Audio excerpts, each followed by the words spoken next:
Hey guys, this is Thorn, and we're here looking at the OBS 2024 March 2 year old training sale.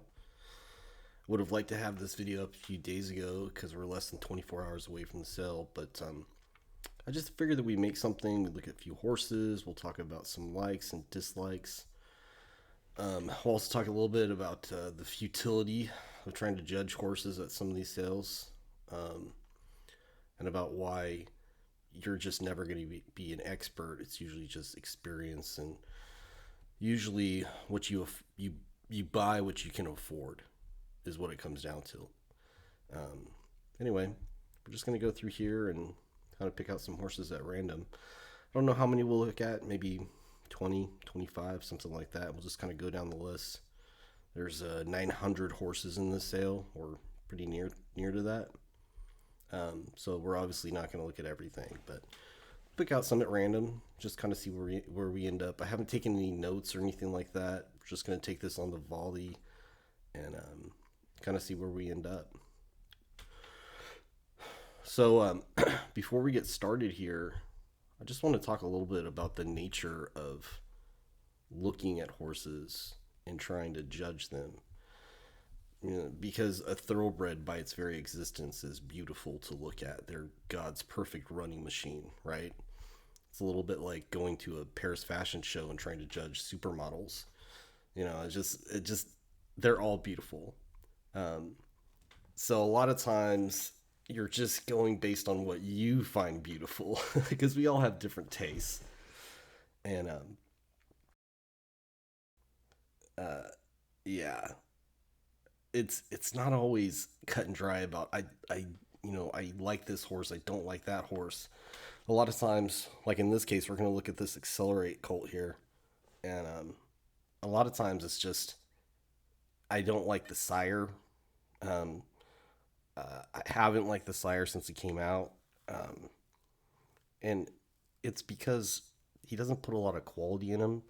They're usually not very big. They usually don't look super athletic, and this has kind of been borne out in his first three crops here. You know, you can see 271 foals over three crops, so he's getting less than 100 mares a year. And this was a sire that he'd won the Breeders' Cup Classic. I think he won the Pacific Classic. Came from a good barn. He had a big reputation. Um, but, when the foals come out and you look at them, you're judging them against all the other foals that you're seeing. And his were just a little bit below kind of what I would usually like to see. And I think that that's kind of carried through, you know. 74 winners from 146 starters, 3.7 million in earnings. It's just not that good, unfortunately. But this colt here, he's out of a Declaration of War mare, son of Warfront. This mare was unraced. Damn it, two other registers full, one of racing age and under race. So she hasn't had any of her foals make it to the races yet, but this is probably going to be the first one. And then supposedly Polish numbers. That's a Maryland horse. Stood at the Maryland Stallion Station, and he was a son of Danzig, I think. He did a good job out there. He's a really strong regional sire. 4 wins at 3-4, 150,000. She won the Pearl Necklace Stakes at Laurel, second in the Maryland Million. So yeah, I mean, makes sense. Maryland Stallion, Maryland horse. She's a dam of Evidently. 3 wins at 3-5, 290,000 in earning. Long Island Handicap, Grade 3. So the second dam was a stakes winner, and she produced a Grade 3 horse, which is pretty good, you know. Um, especially for a stallion like Accelerate, he's not going to be getting the best mares at this point. So having the daughter of a stakes winner, she's a half to a stakes winner being the first dam it's good. It's pretty good. And then down the bottom, third dam, allegedly half sister to Alleged, who was a superior horse in Europe for a long time. Per quote, 9 wins, 3-6. I'm just trying to go along here and see if there's anything that really jumps out. The third dam is full of good, useful horses, or a couple Grade 2 horses. We got Taking Risks. Won the Philip Island when it was a grade one. Set a new track record. You know, I mean, once you get past the second dam, um, it's just hard to imagine that there's going to be a lot of influence on the horse that you're looking at. What you're looking for here is how much down pedigree and daughters are producing, which they are, it seems like. So that's good, you know, which may have an influence on our horse. But, you know, this mare being by survivor and half sister to Alleged probably doesn't have that much to do with our horse at this point. So let's go ahead and look at him. I'm going to pull up the image. You know, all the accelerates pretty much look like this. They're all this light chestnut color, this sort of fawn color. This colt, he's got a well-made head, small ears. You know, a lot of these horses, they're not standing straight onto us. He's actually about a quarter turn away, so you can't get a full idea of what the proportions look like. I think his neck probably looks a little bit short here, but it isn't necessarily that short if he was turned, you know, dead center onto us. I do see he's got an indent here. That could be an old paddock injury, you know. It could also be atrophy, which you got to ask a vet about. You want to make sure that there's nothing going on there. You know, just looking at his shoulder, goes through the withers. The withers, you know, at about the right point. It's a little bit upright, but you know, overall it's well developed. And the forearm, and this is one thing about Accelerate that I have noticed, is that he does put a good forearm on his horses. They almost universally have this big long forearm, you know, down to the knee, and a short cannon. You know, the front of the horse is usually pretty good. Like with this one, I mean, the shoulder, the forearm, the cannon, the ankle into the pastern, it's all pretty textbook. And then he's got a good heel on this horse. You don't see a lot of heels on thoroughbreds nowadays, but yeah, you know. And then going back here, he's got a big chest cavity, but then you notice he kind of thins out a little bit, you know, during the rest of the barrel.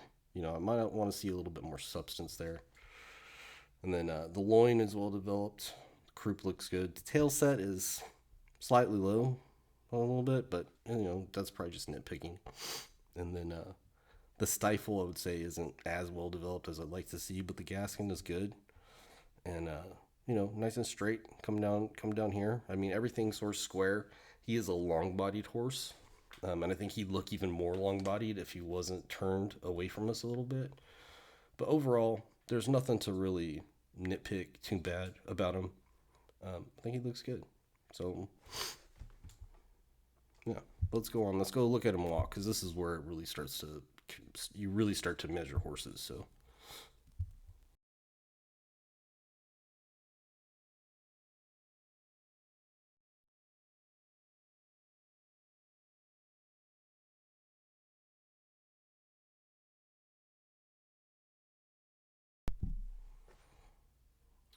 all right, and we're going to get into what we're looking for here, but let's just kind of see how he goes.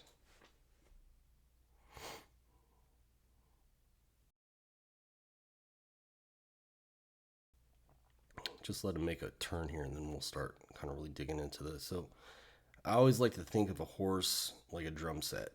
And this is going to make a lot of sense to drummers out there, maybe no one else, but it makes sense to me. But the head is like the hi-hat. You know, it's keeping eighth notes. It's just tapping out in the eighth notes. And then the front end is like the snare, and the back end is like the bass drum. And some horses are better drummers than other. And you can see this colt here, he's moving his head up and down a little bit. He's pretty loose in his shoulder. That's good. Let's just go back real quick here. He's pretty loose in his shoulder. He doesn't have a huge overstep on his hind end. You know, and that's probably because he is long-bodied. He's still growing. You know, he's okay. I mean, we're going to see some horses coming up here that I'm sure are going to look a lot more athletic than this. He's okay. There's nothing to really pick him apart too bad about, other than he doesn't look super athletic to me. And that's kind of, it's kind of hard to explain, because an athletic horse is like art. You know, when it's good, you know it. Or it's like what the Supreme Court said about pornography in the 70s, that it's hard to define, but you know it when you see it. And it's the same thing with athletic horses. You just know it when you see it. And that comes from experience. So let's see how he goes through here in this work.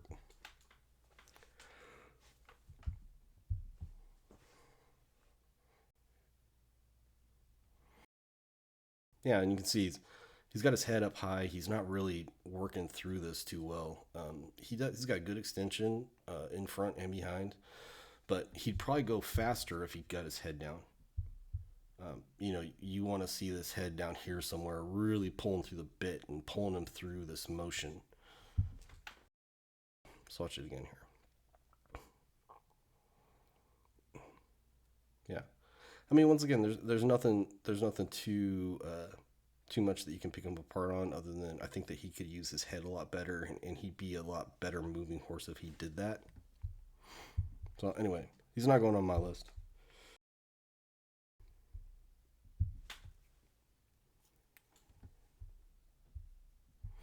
You know, and there's one other thing that I want to explain about this sale is that, you know, this is the first 2-year-old sale of the year. There's 900 horses in this sale, and these are the 900 most precocious horses in North America right now. So they're all going to look fast. They're all going to be ready. There's always going to be something good that you can say about them. And that's why it gets really difficult when you get to this level, as opposed to looking at weanlings or yearlings, to discard certain horses. It just gets very difficult. I mean, these are the best of the best that we have for sale right now.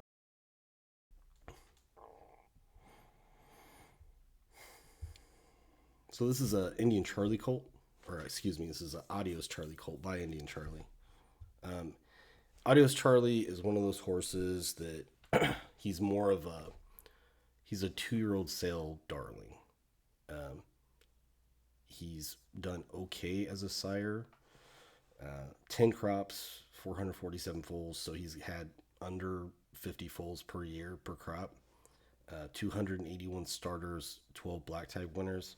So that's going to be about 4% stakes winners to starters, which, it's not the worst, but there's others that are a lot better. He does have a Millionaire, won the Cigar Mile. But I think that what you have to understand about Adios Charlie is that the type of horses that do well at these sales is the type of horse that he produces. But the type of horse that does well at these sales isn't necessarily the horses that win the big races later on. It's kind of a contradiction. I get that. But yeah, we're going to talk about, let's look at the pedigree real quick. This horse here, just looking at this pedigree, you can see it with me. There isn't any black type in the first 3 dams. And that's a little hard to imagine. Usually somebody would have jumped up and done something. And the 4th dam by DeHare, it's a Deputy Minister Stallion, really good 2-year-old. Half sister to Houston. Houston was a D-Way Lucas horse that they paid a lot of money for, and then he was knocking heads with Sunday Silence and Easy Goer on the Derby Trail. And he was a good horse. You can see he won the Bayshore, won the Derby Trial, won the King's Bishop. But like we talked about, anything in the 4th dam probably isn't going to have much significance when it comes to the horse that we're looking at. So what we're looking at is here in the first 2 dams, and there's not a lot to go on. So what I'm thinking is this horse is going to be a really good physical, or you would think anyway.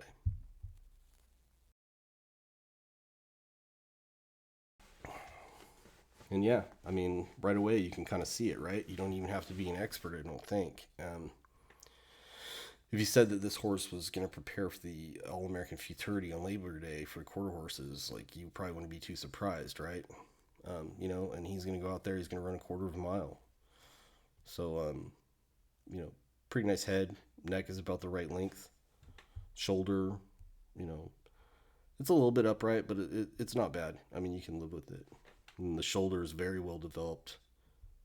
Long forearm in comparison to a short cannon. Pasterns are textbook.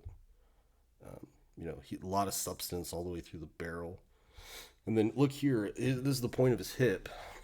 And look how far it is away from the point of his hock. And this angle right here is where a lot of stride length comes from. This is something that you want to pay attention to. And I mean, you know, this horse, he's got a little bit of a dip here in his croup down to his tail, but it's nothing significant.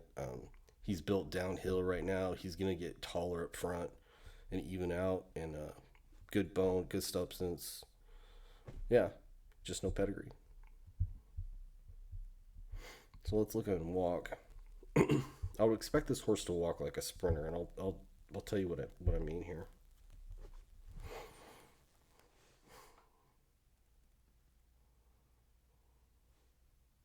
Okay, so remember what I said about the drum set. Look at the way this horse moves his head.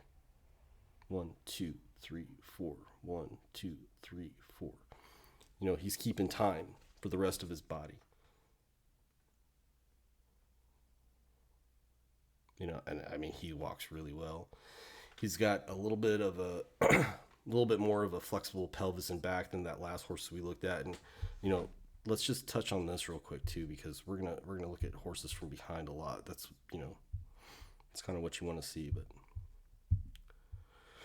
so what I'm looking for when I look at a horse from behind is the hollow point bullet. That's what I call it, where you have a flat area on top, and then it kind of dips down at a 45-degree angle and then straight down the sides. This horse is a little bit more of a dome shape. There's going to be other horses you see that are a lot more extreme, but he looks good. And the other thing that we're looking for here is we're looking for how the legs track. So how they track away from you as in relation to the front legs, and then how the front legs track towards you. So that's how we see how he goes. You know, his hocks aren't kind of like swinging in and out wildly or anything. He looks pretty good. He's tracking well. He looks pretty correct up front. He's not towing out or anything. Yeah. I mean, no pedigree, but sometimes they can run anyway. So let's look at his workout video. And this colt's going to work a quarter of a mile, which, you know, 20 years ago, you might see one or two horses work a quarter of a mile, but nowadays it's pretty commonplace. I think maybe 40% of the horses work a quarter of a mile. So let's see how he goes. You know, you can see how big he is. It takes him a second to get going here, but using his head well. He's got that bit in his mouth, and he's letting the rider help him keep his balance. Just pulling through the motion here, really reaching out. Yeah, big long stride, covering ground really well. Yeah, 21 flat. So let's see how he goes into this turn. We're gonna look at one more thing here, because I want to see this right here nice and wide. I don't want to see him bring his feet together and push off on essentially the same spot. I want to see him keep it wide and push off in two distinct places. So, oh, see, he kind of went narrow there. I like to see a little bit wider than that, but anyway. And the reason for that is that if imagine that you're pushing a car. You know, you've run out of gas and you got to push your car up the street. Are you going to put your hands one over the other and push in one spot? Or are you going to set them about 18 inches apart and push that way? And you do that because it's more efficient, right? You can cover more area. You can disperse your strength better. If you push on one spot, it's very hard to do. And so you want to see those hind legs push off the ground wider than what he was doing there going into the turn. But I digress. Someone's going to pay probably pretty decent money for that horse. So,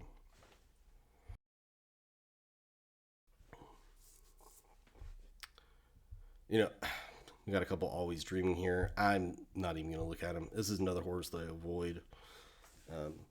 I didn't think that he was a very strong Kentucky Derby winner, and then he hasn't been a very strong sire. And you can, you know, his sales reflect that, and his runners reflect that too. So, you know, we could look at American Freedom. How about that? So American Freedom is he's a pulpit stallion. He stands at Airdrie. Kind of came onto the scene with his first crop. He was one of those horses that, you know, so you can see he won the Iowa Derby, and he was sort of like nobody really knew what he was going to do, but he was by pulpit. out of a Pleasant Tap mare, and so maybe he might do something. And they came to the sales and they looked really good. I don't think he hasn't blown anybody away. He's not like a top 10 stallion or anything, but I think that he's been useful. And you can see here, he's got 4 crops versus Accelerates 3, but he's got, twice as much in earnings, more than twice as much in earnings. So his horses are running at a little bit higher level. They're more consistent. So he could still be a useful sire. I don't think that you're going to buy him, thinking that you're going to win the Derby or anything, but you're kind of looking more for like a high floor, low ceiling type individual. So, look at this horse right here, and something kind of jumps out at me right away. Just kind of going down the list here. His first dam was unraced. His second dam was unraced, and his third dam was unraced. It's a little bit weird. I can't remember the last time I saw something like that where, the first 3 dams were all unraced. Now, the second dam has already produced a horse that ran. And in fact, she's got dam of 4 winners, including Divine Confection, 5 wins at 3 and 4, 74,000. I'm guessing that the other 3 winners weren't at a level to where they really wanted to put them on the catalog page. The third dam, Heavenly Cat by Tabasco Cat, he's a Belmont winner back in the day. Dam Knifeful, 7 winners, so she's done a really good job. And she's got Mr. Freeze, 1.6 million in earnings. Won a grade 2 at Gulfstream. So, yeah, and there has been, and you can see that even recently, there has been some horses, like Heaven Street is a horse recently that's done well, and he's out of a daughter of this third dam, so he would basically be, in the second dam level, if the pedigree was built different, if the family was built a little bit different. So the family has produced some horses recently. I just get a little bit nervous when the first 3 generations, the horses that make up those first 3 generations haven't made it onto the racetrack. That would make me nervous for sure. But anyway, let's go and look at this horse.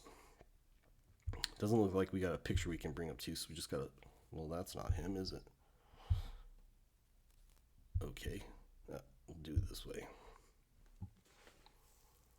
Okay, so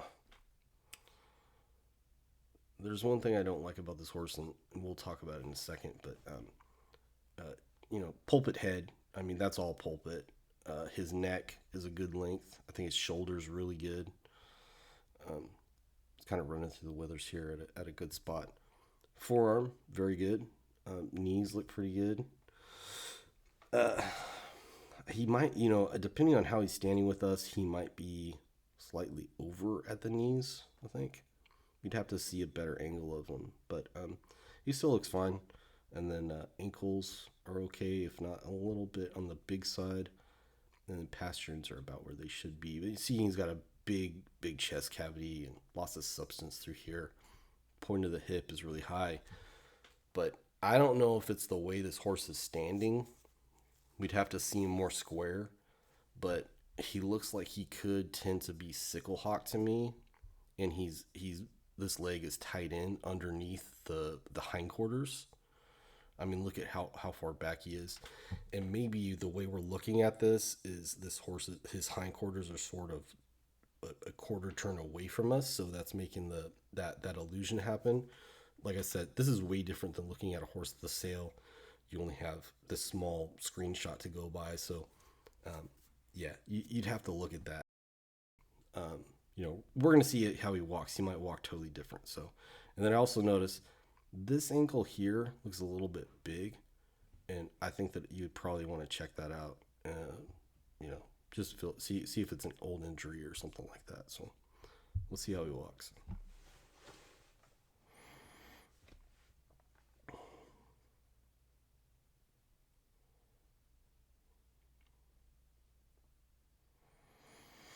Okay, yeah. I think he walks better than he looked in that side profile there. He's using he would use his head well, and this is one thing that about these videos that you can't really control. The handler here has a short hold on that chain, and it's affecting the way the horse moves his head. Whereas I would want to see the horse move his head in a natural way, to see how it moves in relation to the rest of him. You know, we'll talk about this more because sometimes the handlers do things where you're like, okay. But anyway, let's just keep going here. So the horse looks like he would move his head okay. He's walking nice and free up front. But then whatever fears I had about him being kind of sickle hawked, he doesn't look sickle hawked here maybe, and he's moving nice and easy at the back. Looks like his pelvis is really flexible, so he's got a decent amount of overreach, despite the fact he's a pretty long horse. So yeah, and then let's see how he looks here. You know, once again, you're looking for that flat space on top, and then just kind of 45-degree angle down, and then straight down the sides. And he looks pretty good.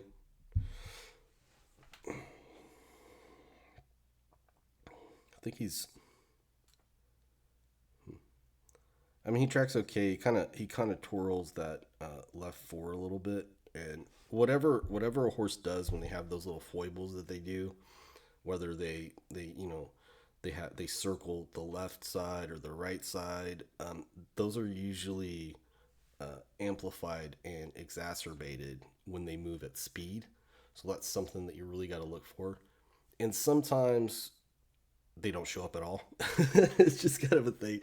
Sometimes a horse just naturally just doesn't do that when he runs, but they can show up and be a much bigger problem than they would be just at a walk. So we'll keep an eye out for that here when we see his work.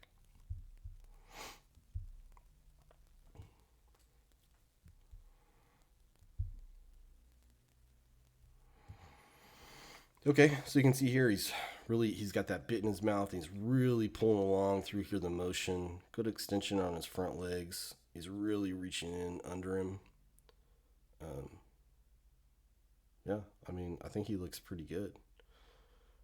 Let's see, he's a little bit wider than that last horse we looked at when he was going into turn. That was better. I think that this colt physically, he ticks a lot of boxes, but that pedigree would be hard to stomach, and it would probably be hard to sell to somebody. Just my opinion. But he worked good. He worked in 10-1, so he's probably got a buyer out there somewhere.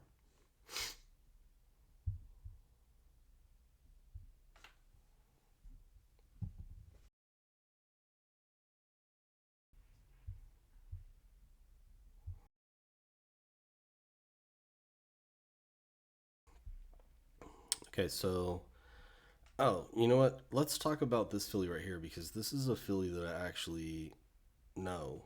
Um, I didn't have her or anything, but 18 months ago, I tried to get somebody to buy this filly out of the November breeding stock sale. Let's look at her here. And you can see here, I've actually got up the Fasig-Tipton sites and the Keeneland sites here, because as you're going along, sometimes you can go and you see a horse that maybe you recognize, and then you can go and find them in what sale they were in. I could pull all those reports with Equine Line, but this is, if you're just kind of learning how to do this, this is a good free option to do it.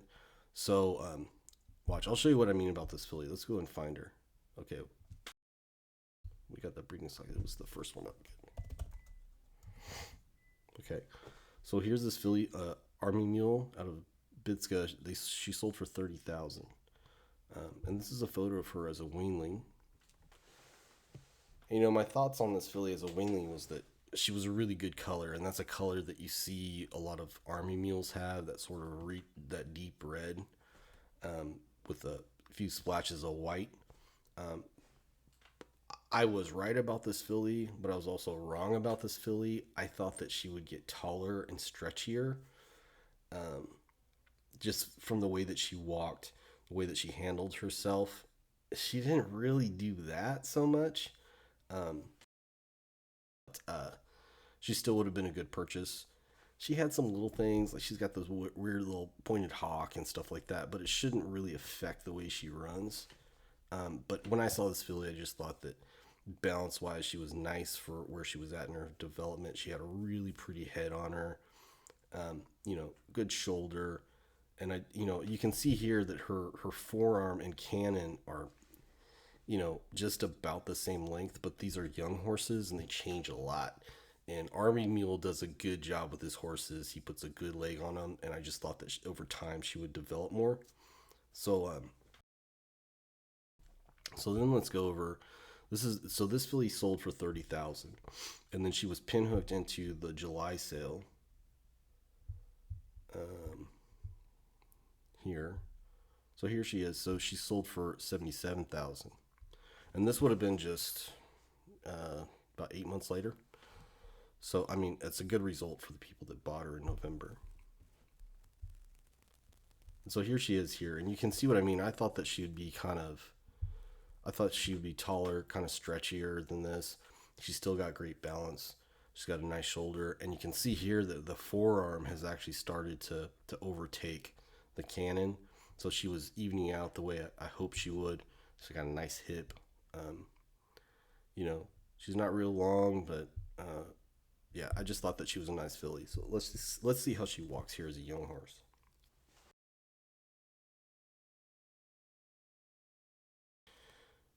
Once again, he's got a really high grasp on that chain, and it's affecting the way she uses herself.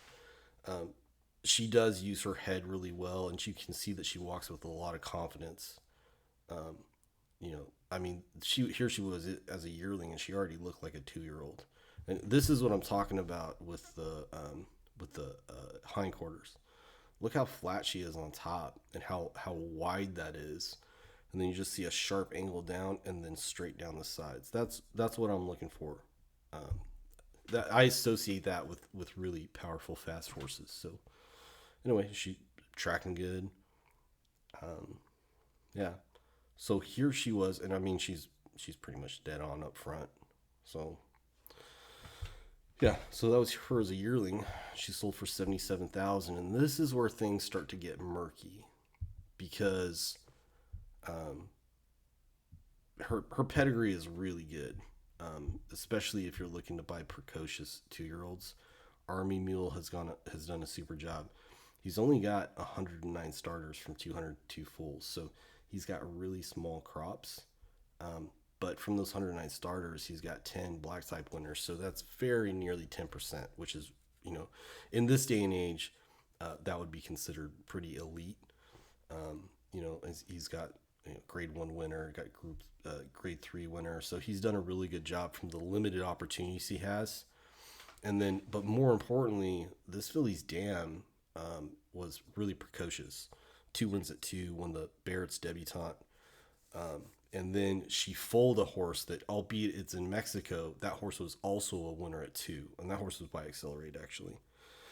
And then second dam by Thunder Gulch. So we're getting a little bit of distance here. He won the Kentucky Derby back in 1995. What's interesting about this pedigree is that, in theory, Tiago shouldn't be that precocious, and Thunder Gulch shouldn't be that precocious. So for the fact that the first dam won a stakes race at 2 and then foaled a horse that was a winner at 2 shows you that there's other things happening. And that's because when you look further back in the pedigree, in excessive speed, and then you've got fourth dam, Gilded Times. This is all California. I actually know this family pretty well. Pegram had a lot of these horses. And even though I don't think that beyond the third dam you're going to see a lot of things happening in your horse, you can see that Bear Now is in here as further down in the generations. Controlled Meeting, Chase Tracker was a horse I knew. He was really good. So there's other things that are happening, and that pedigree, that third and fourth generation, produces really fast racehorses, and that's probably why that first dam was so precocious. So we're hoping that she passes that precociousness that she collected and she passes it on to this filly. But anyway, let's look at this filly as a 2-year-old. Seen her as a weanling and a yearling. So you see now that she's gotten taller, she's gotten stretchier. Not quite the horse that I had envisioned, but she still looks really athletic. Uses her head well, uses her shoulder well. You know, I wouldn't say that she's got a big overstep, but it's nice and controlled. And yeah, I mean, she looks good. Would have liked to own her, I guess. Okay. So let's get to her work.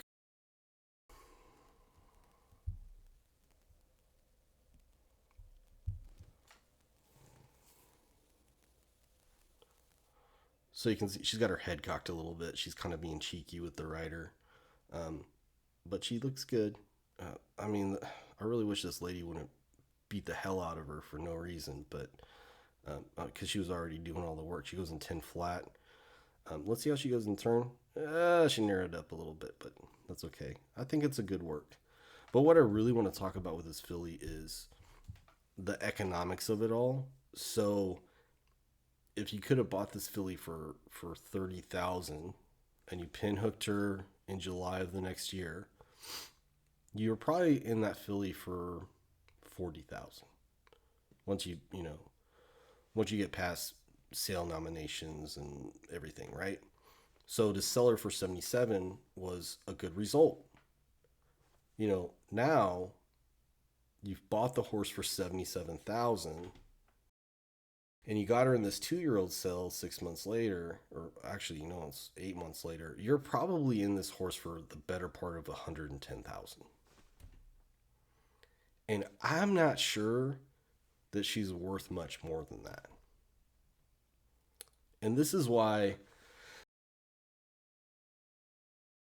I don't spend a lot of money. Like, if you're going to pinhook a 2-year-old, I don't recommend spending a lot of money. I don't spend a lot of money myself. No more than maybe 30 or 35,000. Because it's going to cost you 30 grand to get the horse into the sale. So then you're in the horse 65,000. It's easier to sell a horse for 80,000 than it is to sell a horse for 110,000. So I think that this filly was a good purchase as a weanling. I probably wouldn't have pinhooked her at that price as a yearling. But anyway, these are all things that you have to think about. Now, that there's going to be a few people that really like this filly and she makes a good price and everybody's happy and everybody makes money. I am a little bit skeptical about it. You have to see what the vet said and stuff and look at her x-rays and everything to really see how she measures up to everybody else in the cell. But yeah, being $110,000 into this filly is not a position that I'd be super comfortable to be in. But anyway.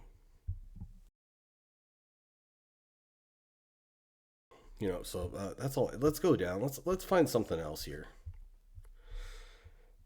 Gosh, we got authentics. Should we look at authentic? I guess we should look at an authentic, right? Let's pick a slow authentic.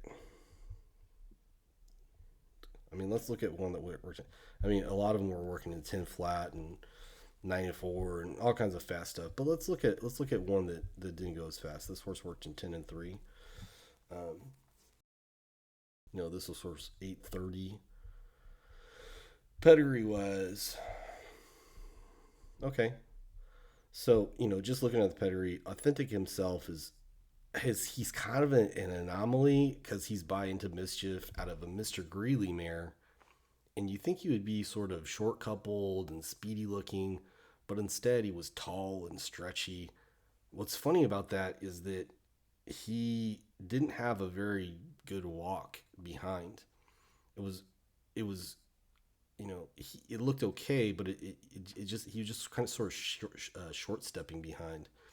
And I've noticed that some of his horses have that thing about them where they're big and tall and they look okay, but they just sort of short step behind.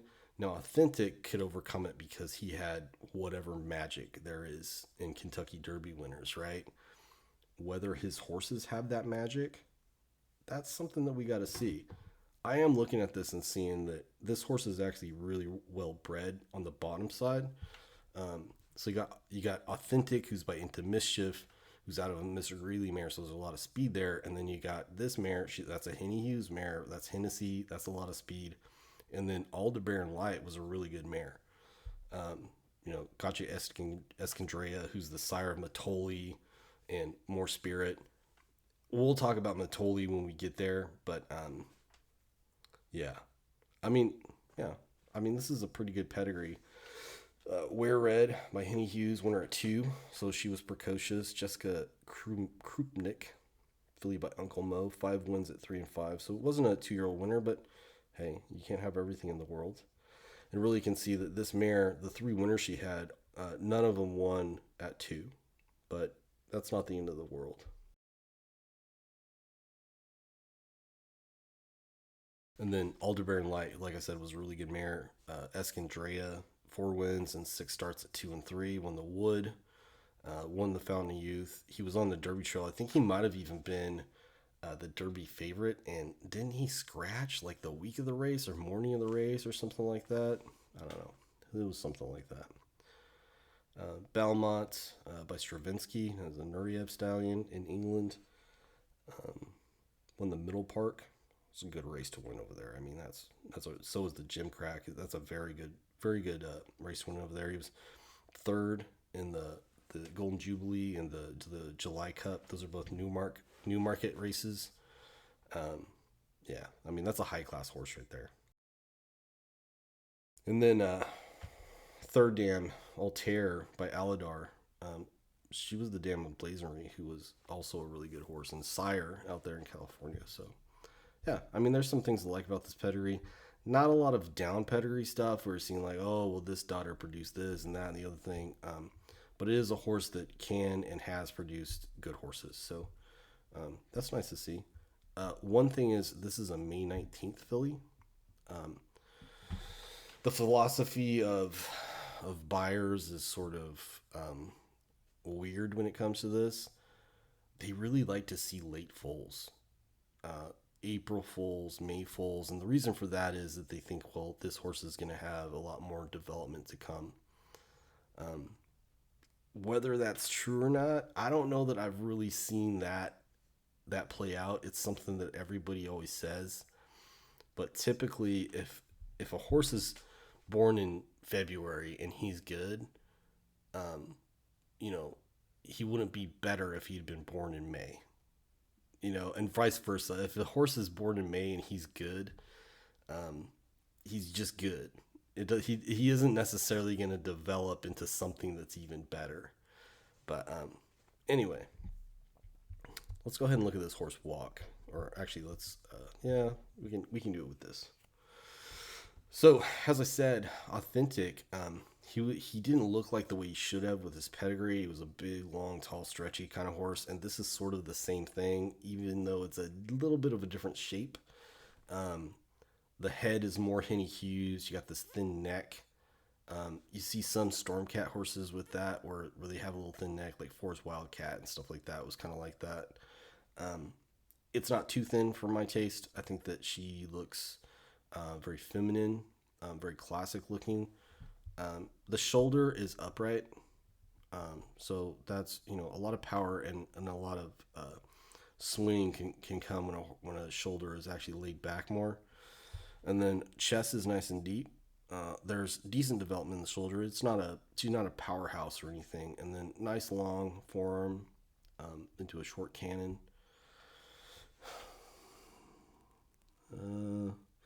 Yeah, I mean, the way, we'll talk about some of the stuff that I mean, about the way like cannons are placed. Some people are going to say that if it's back a little bit from the knee, that's bad. Some people say it's okay.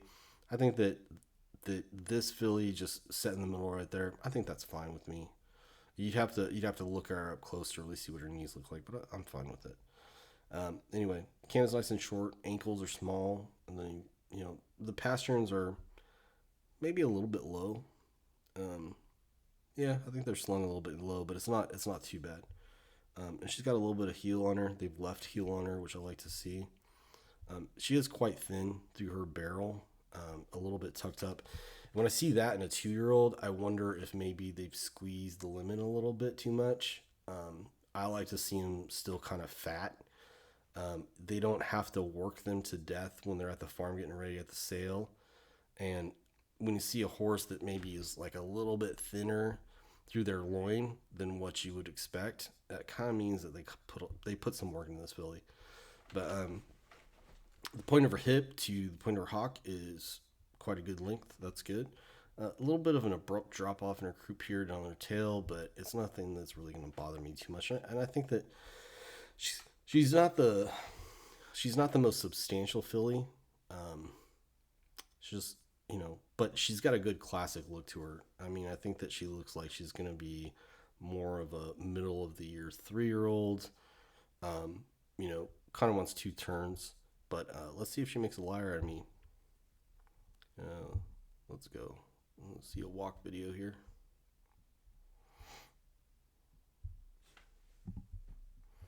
Oh, we were on the walk video. Okay.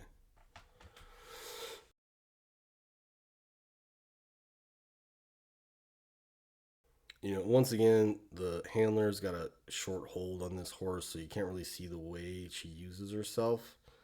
Um, but you see what I mean with the way this horse walks behind, just sort of like short walks, doesn't really get under um, the barrel and really stretch out. It's just sort of a timidness to it. Like I said, I think they kind of had that too, and it just makes me wonder if these horses are going to do what a lot of people think they could. I know he's had fast workers here and everything like that, and then really I don't like this filly's hindquarters. It's just I don't like it. I can already tell that I don't like it. Um, and then she's kind of a little bit wonky in that right hock, that right hind hock. Yeah, you know. Um, One thing I would say is that she's immature, and she's gonna change. So if someone was really like, "No, I really like this filly right here," um, if you didn't spend too much money on her, maybe you would be okay, and you can just kind of put her up for 6 months and let her grow up. But I wouldn't personally put my own money into her. Let's see how she works.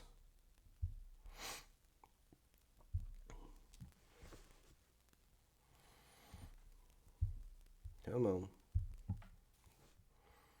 Okay. So you can see she's got her head up high. Um, you know, she's going along here and she's okay, but I don't think she really knows what's happening. She doesn't know what's being asked of her. I would even say that she's not really interested in knowing what's what's happening. She doesn't give me the vibe that she's really interested in this. Um, yeah, I mean, buyer beware, in my opinion. Buyer beware. Not that there's anything wrong with the filly, just she doesn't look that engaged to me. So, but that can change. She's a May foal. It could be you put her up for 6 months and she comes back, being a dragon next year. You have no idea.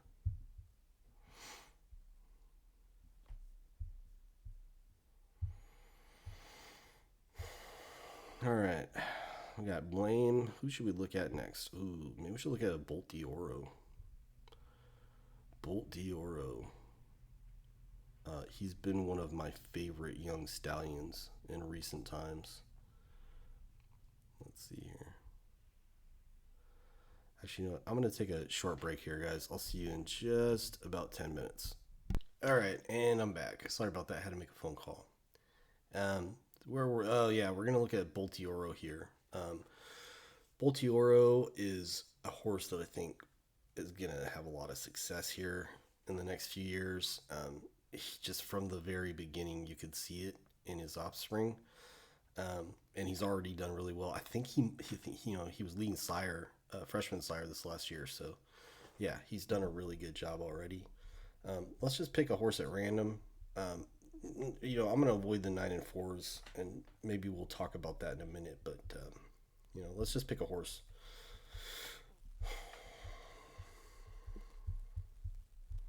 So this is a Bay filly. She's a March foal. Which I kind of like those horses. Middle to late March, they're going to be mature, but they're still going to have, you know, some development coming. Um, that's okay. Um, and then Bolti Oro, you know, he, you know, won the front runner as a 2 year old, and then he went on and he was a pretty good 3 year old too in 3 crops. From 194 starters, he's got 10 black type winners, so he's right around 5% at the moment. I think that that'll probably creep up. You know, earnings of almost 11 million in, you know, in just the last 18 months or whatever, or really just the last year. That's really good. It means his horses are running at a super high level. You know, anyway, that kind of speaks for itself. But let's look at this dam side. You got Animal Kingdom, who obviously won the Derby. He had a really unusual pedigree by Loi des Amo, who was a total turf miler. And then he jumped up and he had this horse, and this horse won the Derby on and off track. And before that, he won on poly track at Turfway. And then later on, Animal Kingdom became a turf horse himself. So, but Bolti Oro being by Medaglia d'Oro, and then this filly being out of Animal Kingdom mare, that's a lot of turf pedigree. But also you could run on dirt too. So there's sort of like a dual surface potential here. So that's good. The dam was placed at 2. Dam with 2 other foals other than this one. Filly by Bodemeister placed at 3 in 2023, so she's not a winner yet. And then a filly by Mucho Macho Man placed at 2 as well in Mexico. So she hasn't produced any winners yet. Looks like she's a 2016 mare, so she's still got some time to do something. And then we come down to the second dam. Golden Mystery was a really good mare, like really good. Won the Hurricane Birdie when that still meant something. You know, won the Filly Mare Sprint Stakes for the Sunshine Millions. So yeah, I think that having that mare in the second dam place is pretty good. Appalachian Bay. I'm not too familiar with that horse, but went up in Hastings. And Hastings, you see those come up a lot. I'm a little bit dubious about the level of competition up there when you see stakes winners.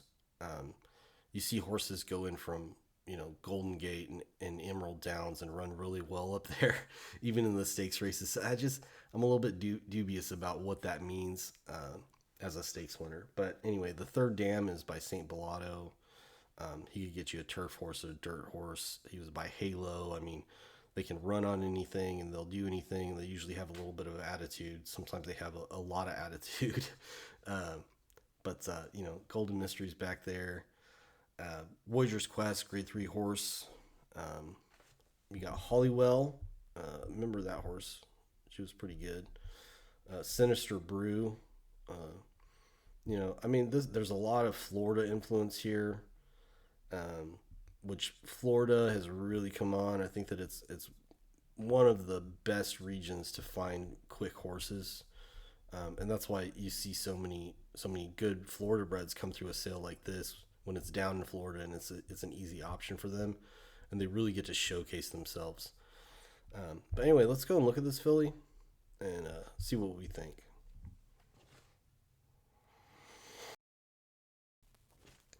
Okay, so she's good color, and she's got the markings that a lot of these Boltioros have, with that blaze down the center of the face and some white stockings. This filly's got 4 of them. She's got a really attractive head. A little bit, the neck is a little bit on the thin side, and I think that it probably ties into the chest a little bit higher than what I want. But you know, she's also still pretty young, so that can change. I do think that the shoulder is a little bit high. It should be further back here, but it's well developed. And you can see that she's got a nice forearm here that's longer than the cannon bone. We're always looking for that, but it's not too long. It's not as long as you might think. That makes me think that this filly is going to be a little bit speedier. She's going to have more of a sort of like short, quick sprinter's stride. And then we're just going on. Going to look at the cannon here. It looks okay. And then the pasterns are short, but they're just about the right angle, and she's got enough heel on there to makes me think that they haven't, you know, manipulated it too much or anything. What I will say about this filly is that she does not have a lot of substance through her barrel. And once again, we're seeing her kind of tucked up here. And you can just kind of see this line that goes through here right before her hindquarters start, and you really start to see that line when a horse has been really. I mean, this filly's fit. Which she should be. She should be fit to work this. You know, but running an eighth of a mile is different than running 6 furlongs or a mile or more mile and an eighth. Any horse should be able to run an eighth of a mile fast when they're cranked about 75%. You know, because there's just there's just not the level of stress that they should have in a race. So yeah, I just would worry a little bit that they've kind of squeezed the lemon dry just a little bit more to get the best out of her. But from the point of the hip down the hock, it's a good distance, like we've talked about. I think that she is standing this hindquarter is standing a little bit away from us, so we're not getting a true sort of angle on what this back leg looks like, but it looks okay. One thing I would say is that her tail set is very high, and also the hindquarters are not as developed as maybe I would want to see. But overall, she looks okay. So let's see.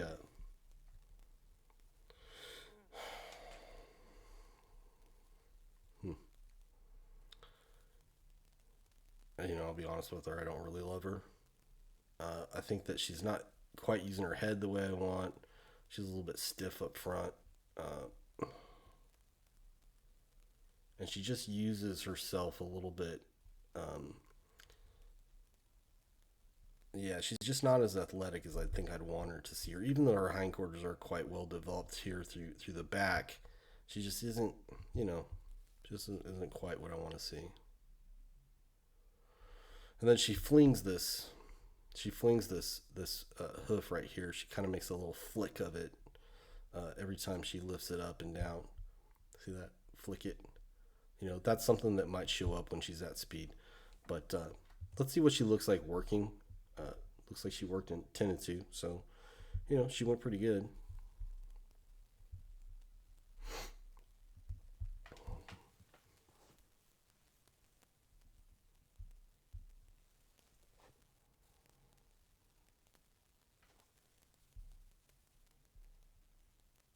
Oh.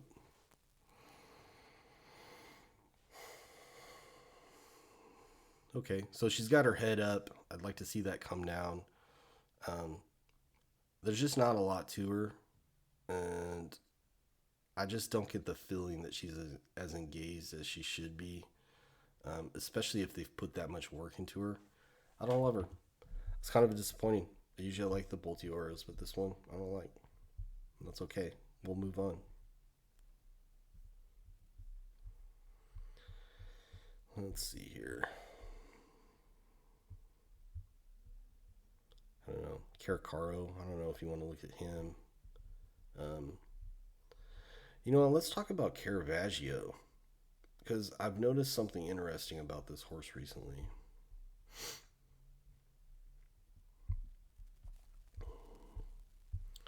So, Caravaggio was a very good 2-year-old in Europe.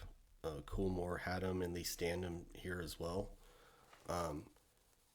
His first couple of crops were a little bit weird because they all kind of looked like turf horses. But then I noticed recently kind of a change, and I don't know if it's because he's not getting the same level of mares, so he's getting different types of mares, or if it's a conscious thing where they're trying to look for mares that are more dirt based. But yeah, let's just go through this horse's pedigree real quick. Like I said, Caravaggio, super good 2-year-old in Europe. He won all the big races, and he's had success over there as well. You got Tenebrism, won the Chevrolet Park, which is a really good race over there. Maljoun won the 2000 Guineas in Germany, which it probably isn't as high profile as like the English or the Irish or the French Guineas, but a lot of good horses have come out of that race. So yeah, I think that's good. He's actually got 2 Chevrolet Park winners.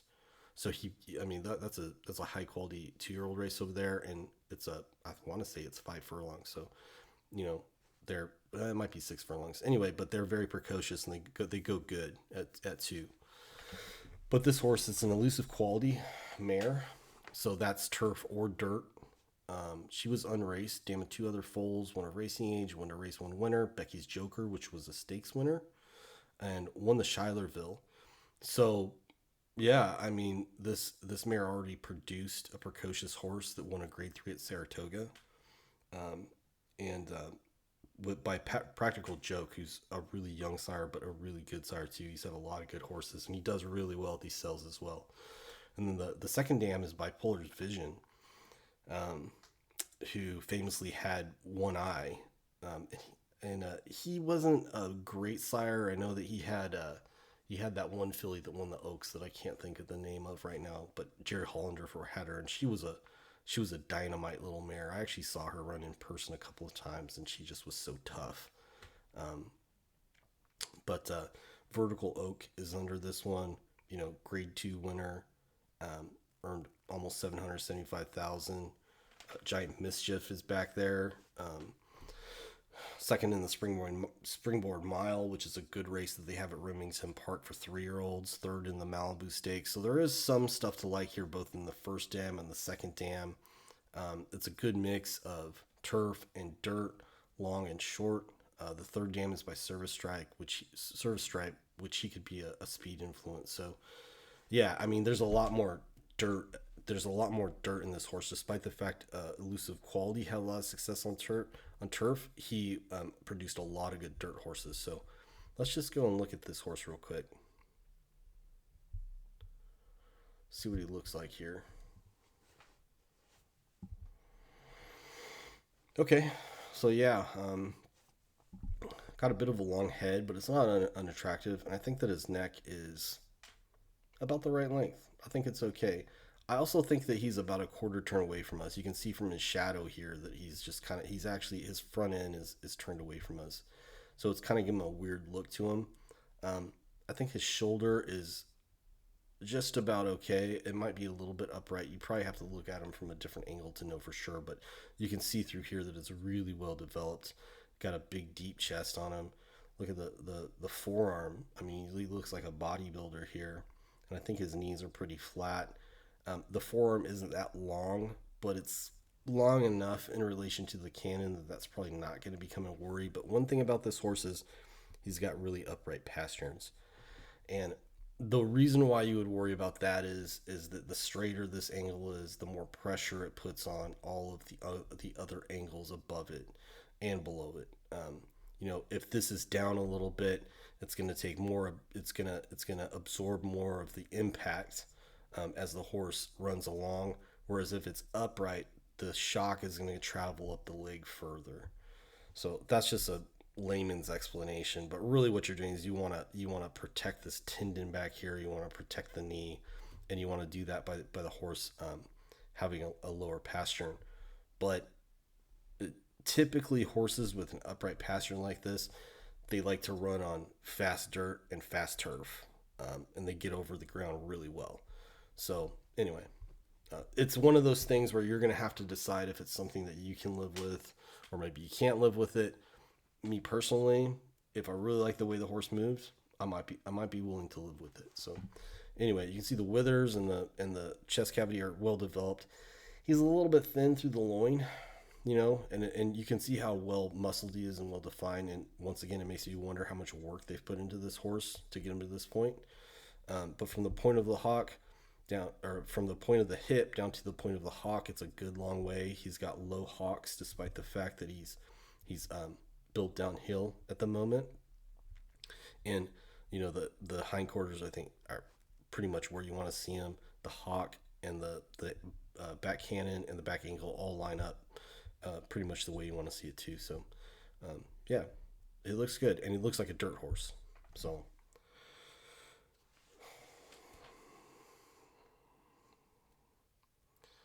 yeah, I mean, he's keeping time with that head. The shoulder is free moving.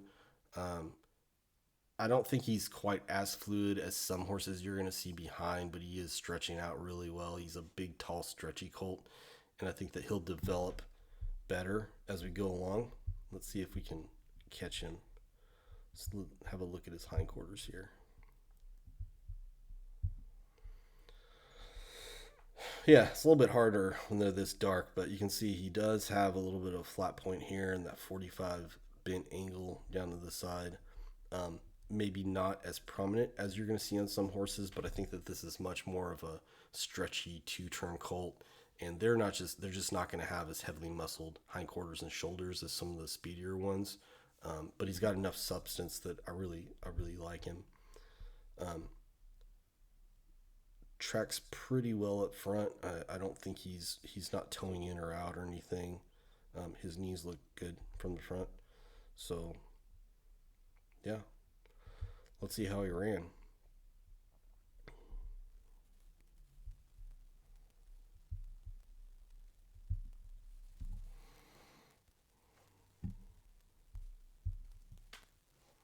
Oof. Yeah. Okay. So you can see he's got his head down at the proper angle, and what that's doing is he can really run through the bit and pull himself along. Yeah. I mean, I think this horse is working really good. Let's see how he goes around this turn. Yeah. Yeah. I mean, yeah. I think that was better than we've seen in the past. So yeah. I mean, 10-1, and I think that by 11:30 a.m. on the 6th that the racetrack has started to slow down. So that's probably a pretty good time for that time of day. Yeah, I think that you would put that horse down, and I think that he's by Caravaggio, who's his popularity has never really been that high here anyway. But like I said, I've noticed a little bit of a change in the horses that he's been throwing as yearlings, and then 2 year olds last year they look more dirt oriented, and I wouldn't be surprised if we see a little uptick in his performances on dirt versus what we've been seeing on turf in England. I think we're gonna do one more horse here. Um, I mean, I think we've been going for over an hour already anyway, and I don't know how much you want to listen to me, but um, let's just kind of pick a horse at random. I don't know. We'll come down here. There's a lot of horses that we're skipping. Complexity is a new horse that's debuting runners this year. Son of McLean Music. He's probably going to be pretty decent. Connect is a well-known horse. Why don't we talk about dialed in? Hmm, dialed in. Is that what we want to do? Dialed in. We got Echo Town. He's another new horse. Got a first dude in here. How about Flatter? Let's go. Yeah, that's right. Let's just go and look at Flatter. Get that off. Flatter is, you know, he's a bread and butter type horse. He can get you any kind. They can run on dirt. They can run on turf. I think he might be pinching now, but yeah, he was good value for a long time. He didn't, his stud fee wasn't that high. You could typically buy his horses at value and get more bang for your buck than you could with some other stallions. He got a Travers winner, he got a Jockey Club Gold Cup winner. I mean, he search results is a really good mare. She sold for a lot of money recently as a broodmare prospect, so he could really get you a good prospect here, and you could not always, but you could usually find them at a decent price. So this filly is out of an Oxbow mare, and Oxbow was a Preakness winner for D. Wayne Lucas a few years ago. I say a few years ago. I think it was actually about 2011 or something, more than a decade ago. But yeah, I'm not sure how much I love Oxbow as a sire, but I could see how he might have some success as a broodmare sire. He came from a really good family. He's by Awesome Again, who was a really good sire. So yeah, that's okay. Second dam is Rhineland, Mr. Prospector mare, and you can see right away half sister George Vancouver, which I believe is a Coolmore horse. Yeah, he won the Brewers Cup Juvenile Turf, and she was also half. Okay, so this horse is Versailles Treaty.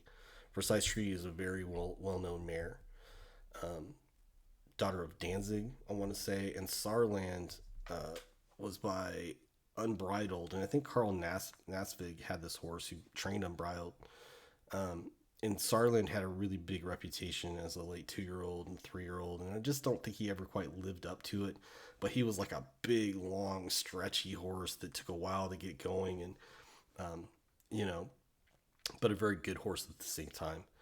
And anyway, so Rhineland, you also see Cologne, who produced Dragon Bay. Cologne was by Horse Chestnut, so I'm starting to think that this mare was actually based at Claiborne, and then she produced another horse by Arch. So yeah, I'm assuming that she was at Claiborne. That's how she ended up being bred to Horse Chestnut, who stood at Claiborne and wasn't a super popular sire. He was more like an experiment. He was like a superstar in South Africa, and then had come here, and he did okay. Um, you see him come up every once in a while, but he didn't set the world on fire or anything. But then you see Bourbon S down here produced Mongolian Groom, who was a good horse in Southern California. Won the Awesome again. Yeah, so there's a lot of quality in their second dam, and like I said, the third dam is Versailles Treaty, and she was a multiple group Grade 1 winner. Um, I think she won the Coaching Club American Oaks, something like that, from when it was 1.25 miles. So she was a really good mare. So anyway, that's cool. Let's go and look at this filly right here. And being by flatter out of that family, I would expect her to be a little bit more late developing. Um, Big stretchy, all that stuff, 2-turn type.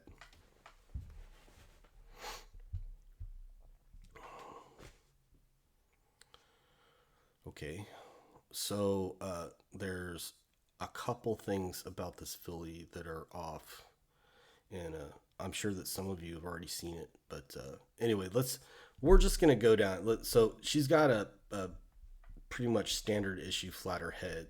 They all look like this. Ears are a good size. Neck is tied in really well with the shoulder and the withers. The shoulder is pretty well developed, but me thinking that this filly is going to be later developing. She's a bit lighter, and you can see here that the forearm is a good length, and it's a good length in relationship to the cannons. But do you see this right here? You see this little bump? And you can actually see it on this leg as well. I'm not a vet. I don't pretend to be a vet, but I usually know enough to ask questions. But this is pretty much by the book, bucked shins. They're really common in 2-year-olds.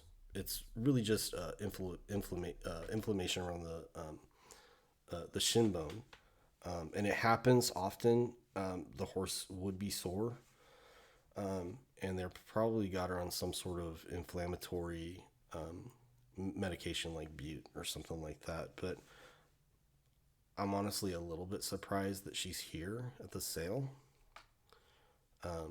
That could just be and did this filly work as well? Let's go and look right now. Yeah, she worked. She worked pretty good too. Okay. Anyway, let's just keep going here for a moment.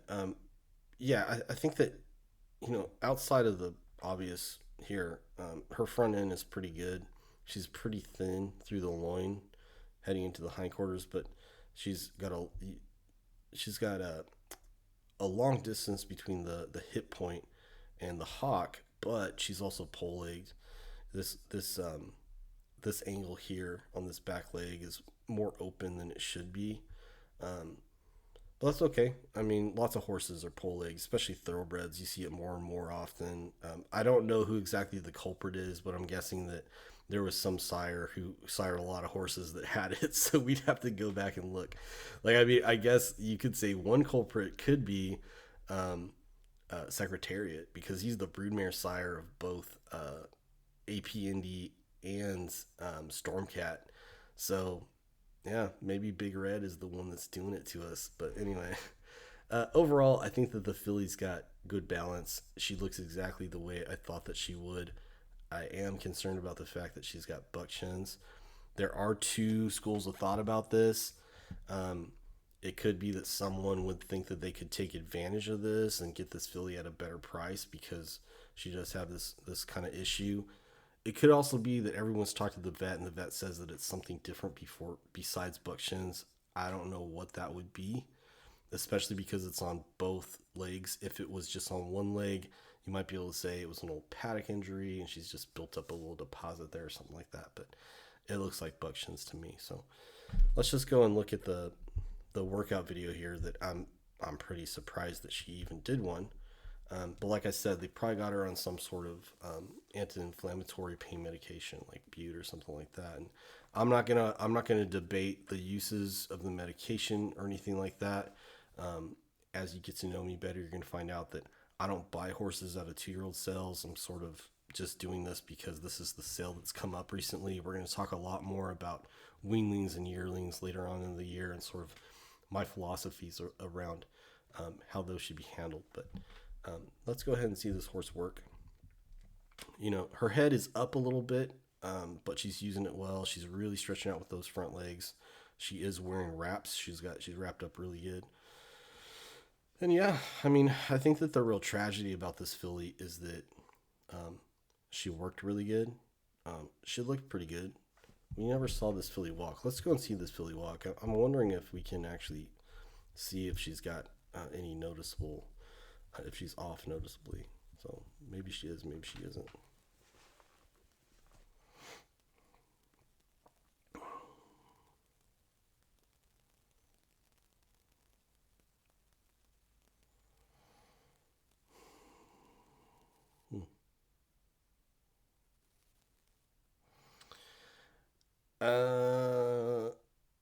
I mean, I don't think she looks lame here walking. She's still using her head. She's still keeping time with her head really well. A lot of times when you see a horse that's lame, they'll take an extra little bob or two of their heads that are out of sync with the rest of them, and that could be a reason to go and look for an issue. I don't see that yet. Let's just go back and watch her again here.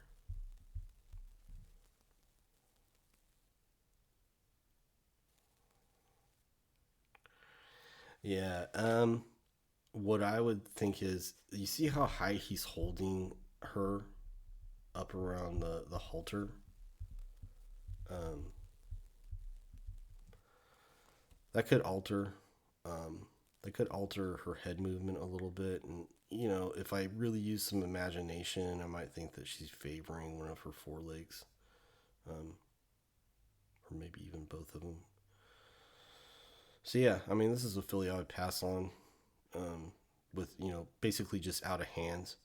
I'm not sure why they worked her, but hey, I have seen horses with buck shins at sales before, and usually, and they're not trying to hide that. I'm not saying accusing anyone of anything. They're not trying to hide this. It's right there for the world to see.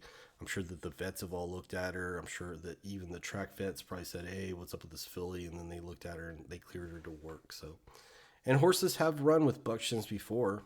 We know this with Colin. Colin from the early 20th century. He won the Belmont on buck shins. Beat Fairplay, the sire man of war. So it does happen. Sort of a more old school mentality, but yeah.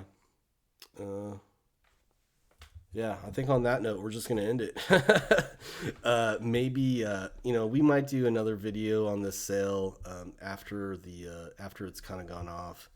I know we only did I'd say we were going to do 20 or 25 horses. I think we only did 4 or 5. It just took a long time. But anyway, I hope you guys enjoy watching the sale, and then I will see you on the other side.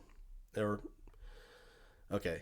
I wasn't going to say anything, but if I have time, I might do a live feed during the sale, and we'll just kind of talk about what's happening at that point and get a more idea about what's happening in the sales process. But I don't know that I'm going to have time yet. So, I may or may not. I'll let you guys know. Thanks. Bye.